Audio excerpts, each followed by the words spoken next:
To explain to you reciprocal tariffs. So here's China, they make this car. Here's the USA, they make this car. In the United States, the car is being made in that country. The car sells for $10,000. They come to the conclusion that they also want to sell that car in the Chinese market so they can open themselves up to make more money, sell more cars. So the USA is going to export that car into China for it to be sold.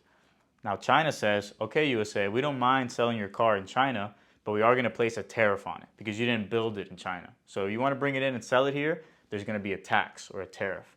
So let's say in this situation, China places a 60% tax or tariff on car imports from the United States. So if this car costed $10,000 for the consumer in America, immediately once it gets to China, it's going to cost $16,000, right? Because that's 60% more than $10,000.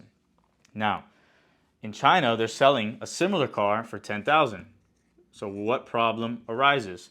This American-made car being exported to China is not going to compete very well with a similar car that's selling at 60% cheaper. The Chinese-made car is selling for $10,000.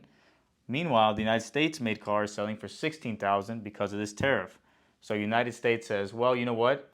That's your decision. But if you're going to play that game, China, when you come and try to sell your car that's supposed to be worth $10,000 in the United States, we're also going to place a tariff on it. Okay, so as a reciprocal tariff, the United States would also place a 60% tariff on those Chinese cars being imported.